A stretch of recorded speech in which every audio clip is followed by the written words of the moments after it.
Na verdade, não é exortação da palavra, é pregação da palavra. Exortar é ensinar, né? Vamos fazer a leitura onde a palavra onde o Senhor trouxe adiante, irmãos, no Evangelho narrado por João.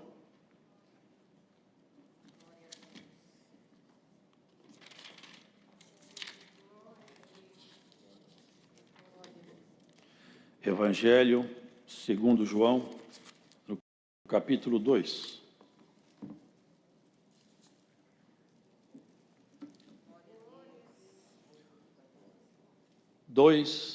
Do Evangelho narrado por João.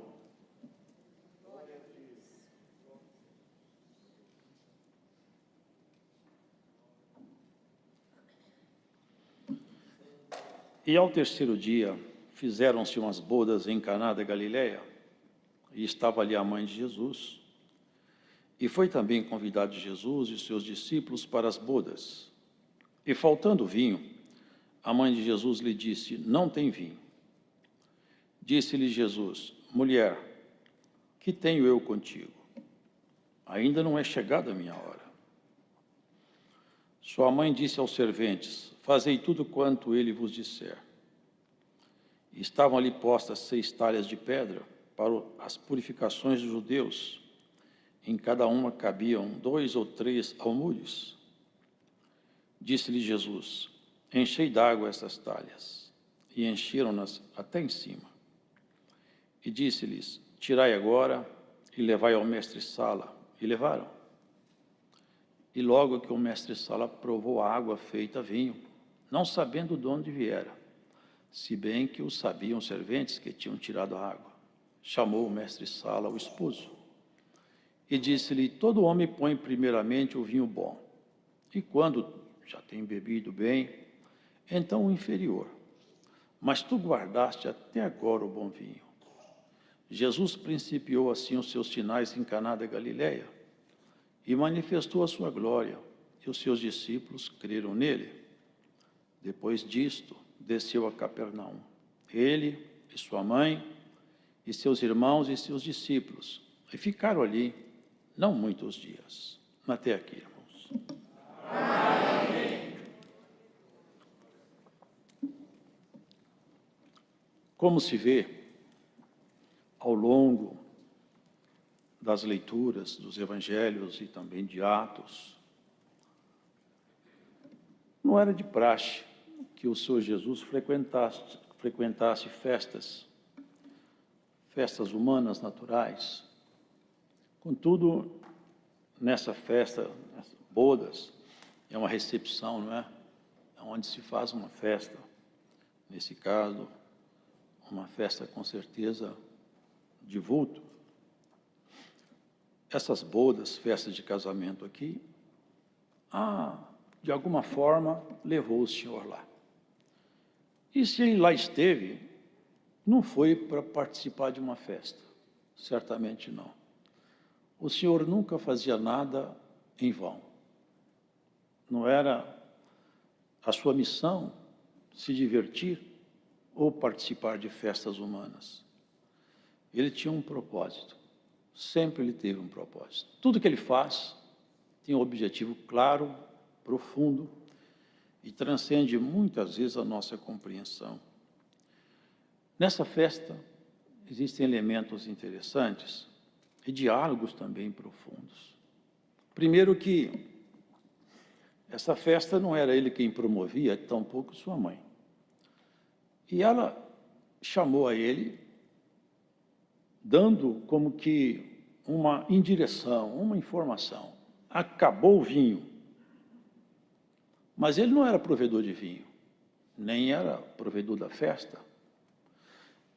Cuido eu, era bem provável que ele poderia ter dito à sua mãe que começaria a fazer algum sinal, porque não faria sentido esse diálogo, visto que ele não deveria prover nenhum vinho ali.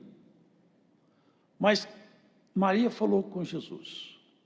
Era uma mãe falando com o filho.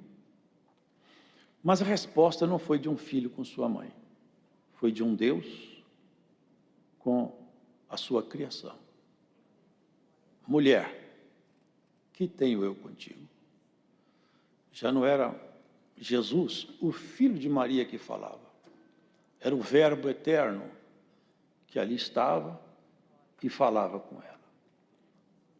Não entre nas medidas e tempos que você não entende nem conhece. Não foi muito tempo depois ele fez o milagre, mas a resposta do Verbo eterno foi diferente, porque ele sempre respeitou sua mãe. Mas aqui era o Deus falando com a sua criação. Mulher, que tenho eu contigo? Sabe, irmãos, nós, seres humanos, esquecemos a nossa estatura e também esquecemos quem é Deus.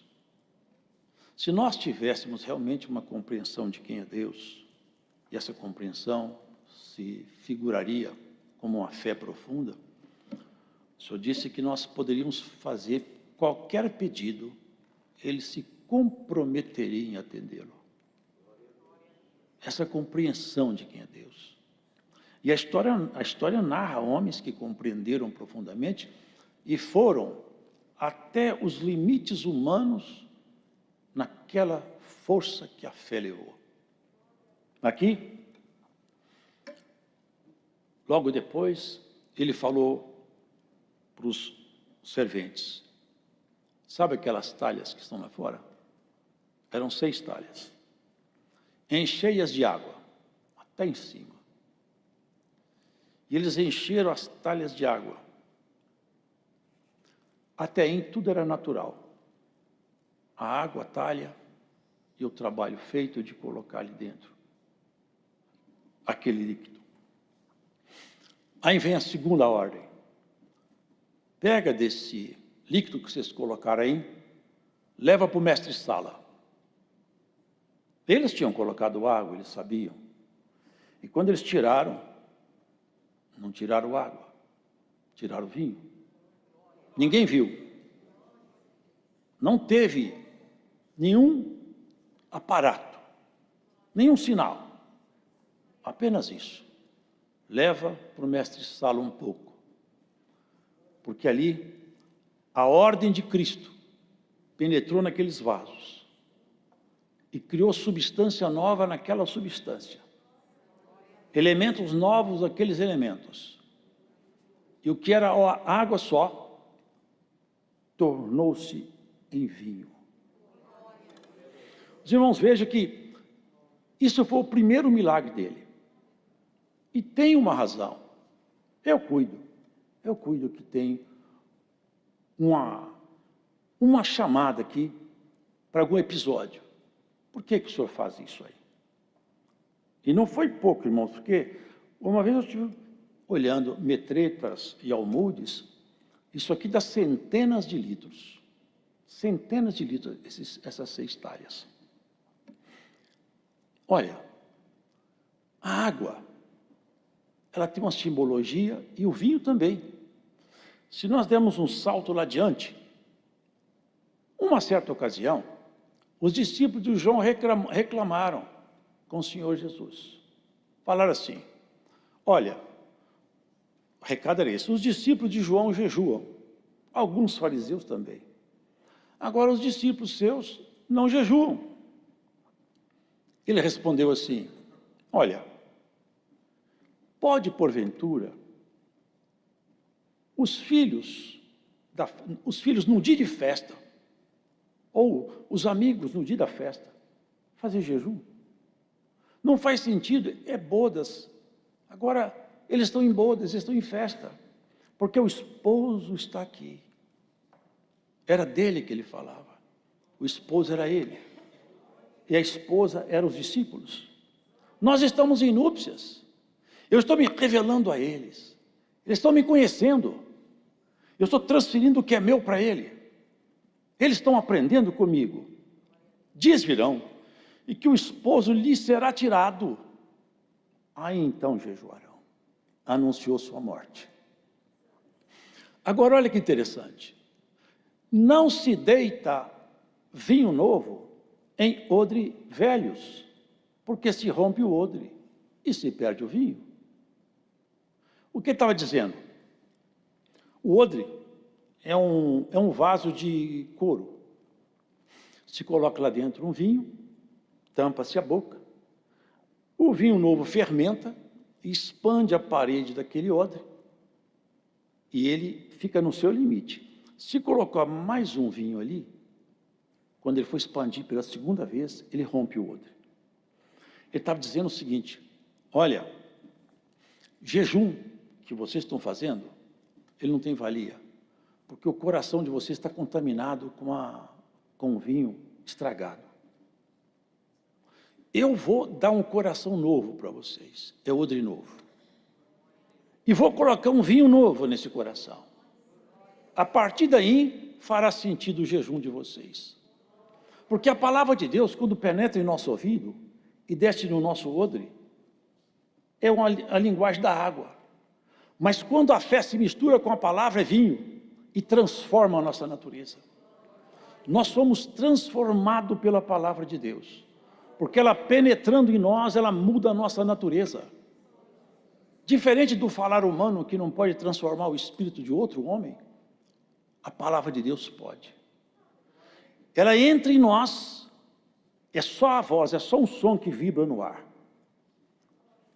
Quando desce no coração e mistura com fé, faz uma mudança absurda. Isso era o anúncio. Ele fazia ali uma transformação de água em vinho. Aquelas talhas. Irmão, se nós fizermos uma visita ao passado,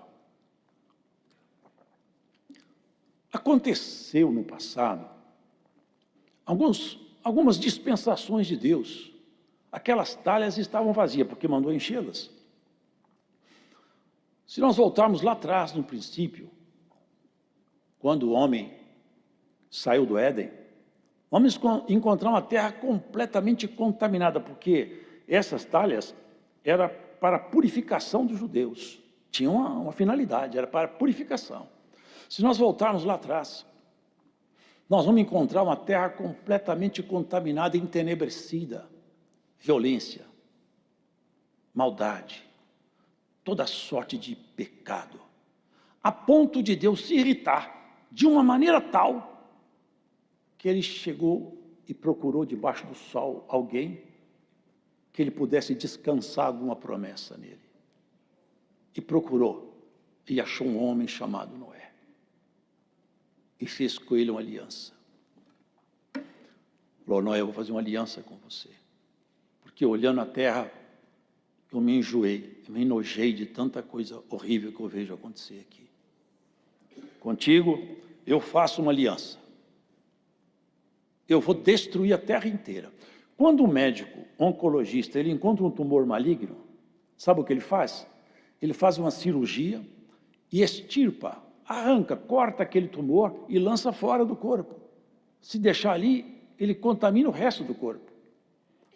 Cristo, olhando lá do alto, viu a terra com um tumor tão grande que tomou conta da terra toda.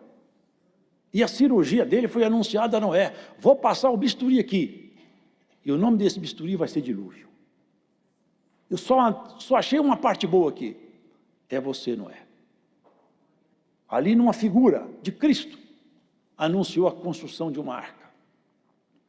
Ele purificou a terra, separando um homem que ele achou segundo o seu coração. Os irmãos pensam isso, porque é muito repetido nos refrões dos poetas e nos jargões religiosos. Deus é amor, e é mesmo, mas Deus é justiça. Deus é Pai, é mesmo, mas Ele continua sendo justiça. Deus, Ele não vai conviver com o pecado, não vai importar pecado, mas Ele purifica o pecador arrependido e aceita todo o coração quebrantado como filho seu. Só Noé. Vocês percebem que o céu não é contado pelo número, mas é contado pela virtude? Porque está escrito: largue a porta e espaçoso o caminho que conduz à perdição, e muitos são que passam por ele. Mas estreita a porta e apertado o caminho que leva aos céus, e poucos há que o encontrem. Dá graças a Deus, porque Deus, passando por você, achou seu coração inclinado a aceitar a sua palavra. E essa é uma virtude que vem de Deus, nos escolher. E a aceitação vem de nós. Porque se nós não aceitarmos, a escolha dele sobre nós fica infrutífera. Mas a terra seguiu. Os irmãos lembram?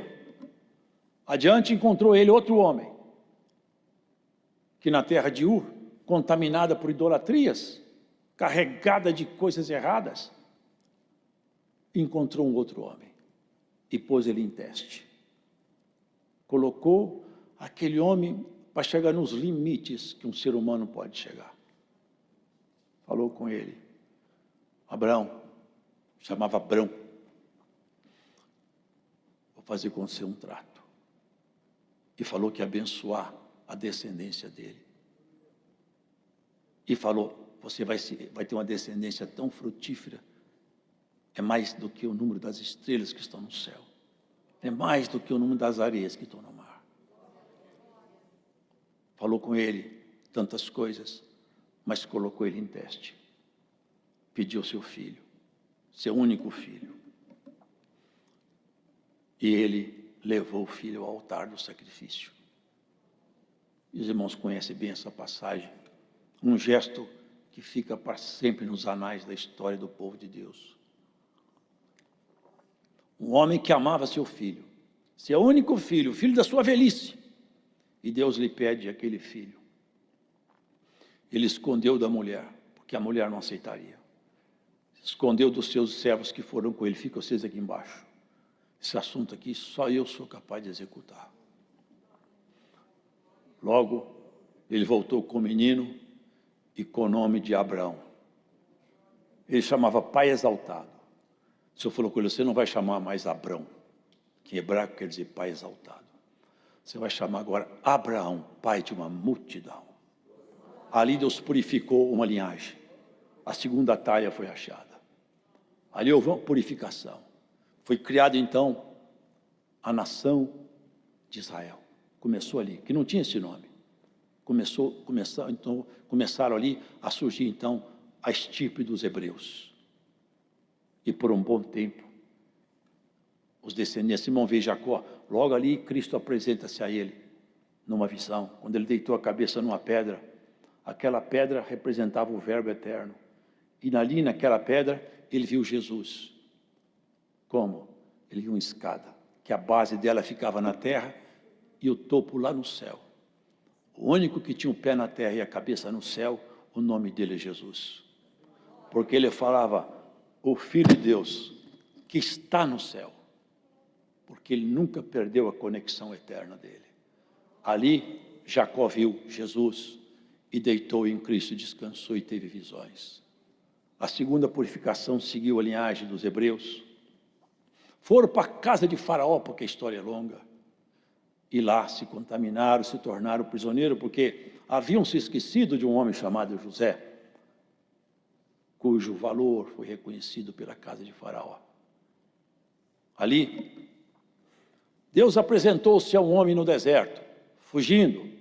Ele havia aprendido toda aquela arte, aquela ciência egípcia, que era maligna.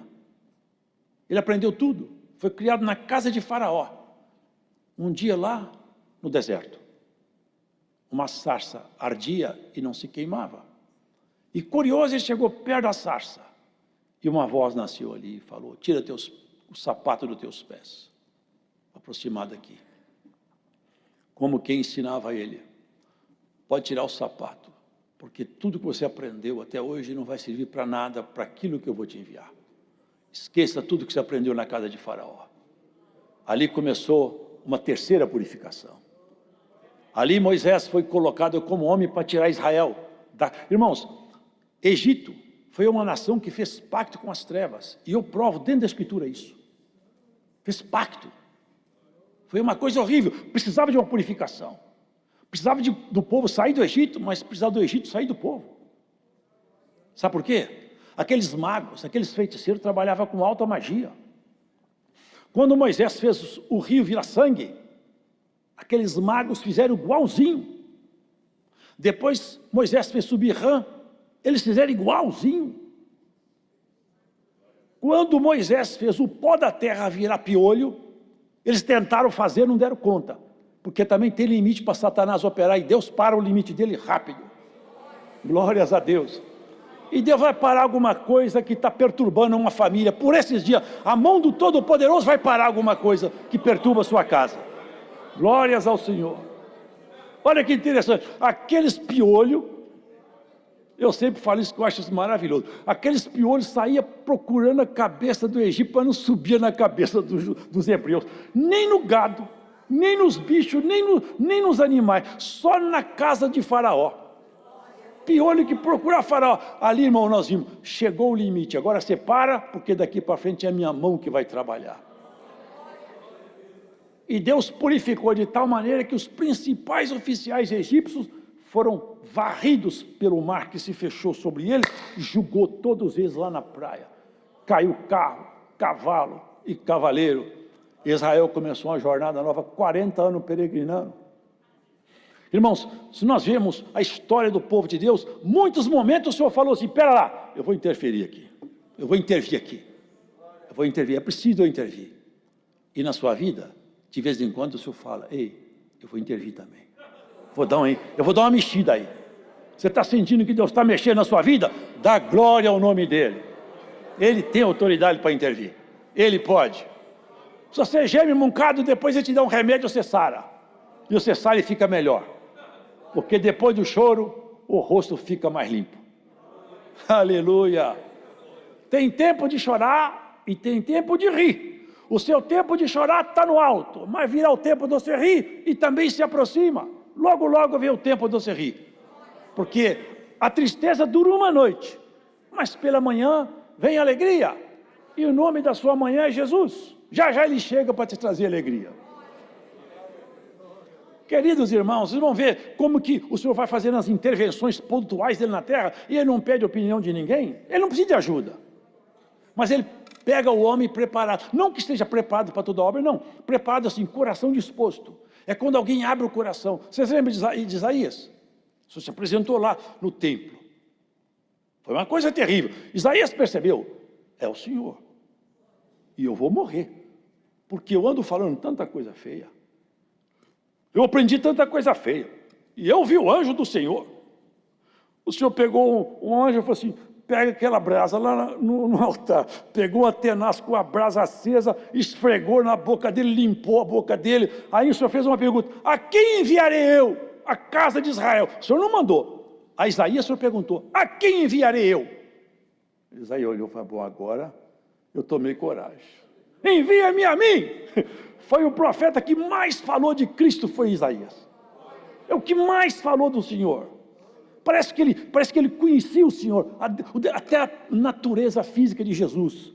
Falou, ele não tinha beleza, ele era feio, como a raiz de uma terra seca. Vocês já leram? Descreveu o Senhor, até no aspecto físico. Que coisa maravilhosa as intervenções do Senhor. Queridos, outra vez o povo descaiu. Aí juízes atuaram. Ali, por um tempo, logo foi necessário aparecer uma outra intervenção. Os profetas. Samuel, aliás, Samuel marcou uma época, porque ele foi o primeiro profeta oficializado, digamos, porque outros homens profetizaram como Abraão, mas ele foi colocado como profeta, foi juiz e foi até sacerdote. Samuel foi um homem magnífico. E ali, irmãos, começou a era dos profetas. Outra vez, Israel pisando em falso. Porque, irmão, nós temos que ver a nossa própria história. Porque isso aqui aconteceu com o povo de Deus, mas nós temos que ver a nós. Será que também nós não estamos fazendo a mesma coisa? Será que nós não estamos tropeçando, igual aquele povo tropeçou? Assim, aquele povo era cabeça dura. Será que nós não somos também? Será que nós não fazemos igual e não percebemos? Será que nós não precisamos do mesmo remédio às vezes? Olha, se amargou a garganta dos hebreus, cuida que amarga a sua também. Ora, se nós não dermos por divertido, podemos deixar de tomar remédio amargo. Mas se não, tomaremos, irmãos. Estava lá todo mundo com medo dos profetas de Baal. Eram 400. Um homem de Deus sozinho. Mas aquilo que foi dito, a fé, ardia no coração daquele homem. Ele falava, eu conheço o Senhor, sei quem é. Eu não ando confiado em mim, mas naquele que me colocou como profeta, eu deposito total confiança. Total. Você deposita no Senhor total confiança, nunca você vai ficar confundido. Pode te cercar como abelha, serão despedaçados. Ninguém te pegará na rede. Ninguém te apanhará no dia mal, porque do dia mal Deus te livrou tantas vezes e tantas quantas necessárias te livrará. Ele tem autoridade para isso. Ele já fez obra até com mosca. Minha esposa tem uma aba bonita na vida dela, uma aranha, mas não dá para contar aqui na pregação de uma palavra. O Senhor faz qualquer elemento na mão dele é instrumento para fazer obra. Até o vento ele faz obra. Elias vendo todo Israel com medo, assustado. Aqueles profetas de Baal se tornaram então imponentes. Deus deu uma purificada lá. Elias chamou todos ao desafio. Todos vocês, vem cá. Junta os 400 profetas. E junta vocês também, ó povo de Deus. Vem cá, vocês estão com medo, chega perto de mim. Pôs todos juntos. Ao teste dele. A segurança, a ironia. Começa vocês primeiro, que vocês são muito. E colocar o altar. Faz a oferta. Impõe a oferta aí. Agora o nosso trato vai esse. O Deus que for Deus vai fazer descer fogo do céu. Porque o inimigo pode até fazer descer fogo do céu, como ele fez no tempo de Jó. Mas quando Deus põe o dedo e fala, para, ele para e não faz nada. E quando Deus fala assim, o seu limite chegou, o limite chegou. Ali Elias sabia, eu vou fazer isso aqui porque Deus está comigo nesse negócio. Clamo o Deus de vocês. Vocês já conhecem tudo isso aí. E clamava e gritava. E chorava e rasgava até a carne. Esfaqueava, cortava o corpo. Saía sangue. E ele gritava, será que Deus seu não viajou? Grita mais alto, talvez está dormindo, vocês acordam ele. Provocou eles. Achincalhou o Deus deles. Acho que ele não está ouvindo não, hein? Chegou um ponto que eles desistiram. Agora, joga bastante água em cima, hein? Para vocês não falar que estava para pegar fogo. Põe água em cima, hein? Jogaram tanta água que fez um ribeiro em volta. Assim, ó, mostra para esse povo que foi segundo a tua palavra que eu fiz isso. Desceu um fogo do céu, irmão, que queimou tudo. Até a água secou. Sabe o que ele fez? Pega os profetas, não escapa nenhum. Morreram 400 profetas à espada. Deus deu uma limpeza lá.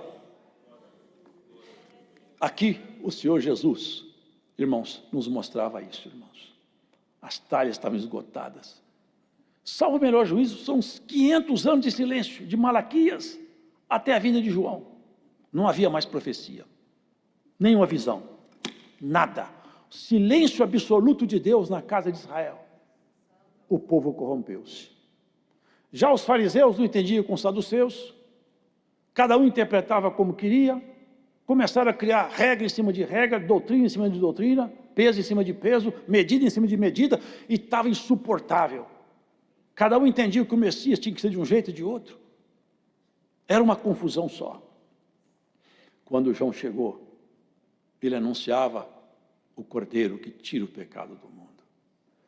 Este, queridos, é aquele que nas bodas de Caná mostrou claramente o propósito dele. É transformar a essência, o coração, o outro. Ele falou para Nicodemos, você tem que nascer outra vez. Queridos, bem-aventurados são todos quantos sabem qual é a sua vocação e buscam em Deus o aperfeiçoamento e não se conformam com suas próprias limitações. Todas as vezes que você vê um defeito em você e não gostar dele, ele ainda não é seu.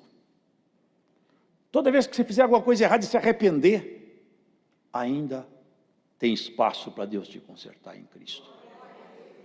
A transformação da água em vinho. Até uma expressão popular. Ele mudou da água para o vinho. É isso que o Senhor faz conosco. Mudamos da água para o vinho. de pessoas naturais para pessoas espirituais. E a purificação foi tão boa que ele ainda fez uma coisa. Chegou no templo, estavam os cambistas lá vendendo, fazendo troca de moeda, e ganhava dinheiro na troca, ganhava dinheiro na venda dos animais, era um negócio só. Jesus chegou lá, pegou um chicote. Os discípulos nunca tinham visto ele fazer aquilo. Ele meteu o pé na mesa dos cambistas, abriu a gaiola das pombas, soltou os animais e desceu o chicote nos cambistas, que não ficou um lá dentro, saiu todo mundo correndo. E eles falaram: o Senhor Jesus está nervoso aqui dentro. Não ficou um cambista lá, pôs todo mundo para fora. Ele falou assim: eu vou purificar o templo, porque a casa de Deus não é comércio, não é para anunciar troca de favores, aqui é para anunciar vida eterna para aqueles que creem em Jesus Cristo.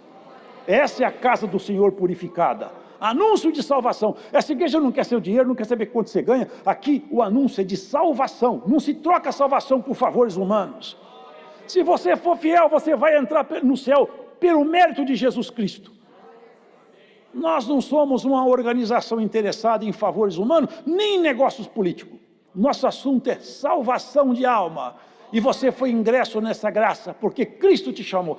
Ele abriu o seu coração, abriu seus olhos e te fez enxergar a eternidade. Isso é maravilhoso. Deixa Ele transformar o que está no seu interior, até que haja uma transformação total em você. E você deixa de ser uma pessoa natural para ser uma pessoa completamente espiritual. Não tem mais medo da morte, não tem mais medo da velhice, nem do desemprego, nem da doença, porque você sabe, Deus está comigo. Haja o que houver, Deus está comigo, está de bom tamanho. Você com Deus sempre será a maioria e sempre vai vencer. Você pode estar com o mundo inteiro do seu lado. Se Deus não estiver contigo, você está perdido. Mas se Deus estiver com você, você pode estar sozinho, que você vai vencer. É isso que importa. Deus estando conosco é tudo que nós queremos. Pode falar mal de nós, pode atacar, não tem problema. Deus está conosco, é o que nos basta. Glórias a Deus, Deus seja louvado. Amém. Agradecemos a Deus em oração.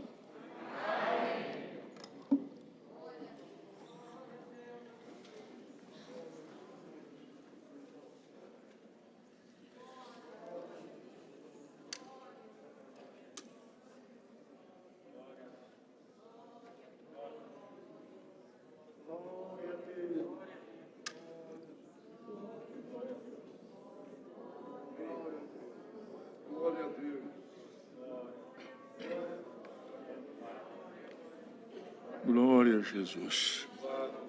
Glória ao teu nome, Senhor. Nosso eterno Deus e Pai celestial, Pai do Senhor, nosso amado Salvador, diante da tua santíssima e gloriosa presença, nos encontramos, Senhor, com nosso coração cheio de alegria, porque nos ungiste nesta tarde, Senhor, com este óleo santo, Senhor, que tu tens enviado para a alegria da nossa alma, Senhor. Graça te damos sempre, ó Deus, porque trabalhaste maravilhosamente em nós e como mandaste a tua santa palavra, Senhor, tu tens, ó Deus, trabalhado na nossa natureza animal, trocando-a por uma natureza espiritual. Bendito seja o teu santo nome. Agora, Senhor, agradecidos por tudo quanto o Senhor nos tem feito neste dia, estamos aqui, Senhor, louvando a tua glória, Senhor. E a nossa boca não pode deixar de dizer glória ao nosso Deus, porque, Senhor, esta obra maravilhosa que operaste em cada um de nós, Senhor Deus, faz com que louvemos a tua glória, Senhor, e a alegria do teu Espírito tome a nossa mente, o nosso entendimento e a nossa alma também, Senhor. Graça te damos, ó Deus, por tudo quanto tu nos tem preparado. Louvamos a ti com os hinos, Senhor. Também desta oração, a tua igreja, Senhor Deus, enviaste do céu a tua santa palavra. Senhor Deus, realmente, Senhor, nós vimos o teu poder, a tua operação na nossa vida. Senhor, e sairemos daqui com esta unção gloriosa, certo que se tu está conosco, quem será contra nós? Bendito seja o teu santo nome. Leva-nos em paz, ó Deus, nos nossos destinos, e que a tua luz, Senhor, possa estar sempre acesa na nossa candeia, ó Deus. te rogamos e te agradecemos, em nome do Senhor Jesus, que vive eternamente. Amém. Glória a Deus. Glória a Deus. Glória a Jesus. Deus seja louvado.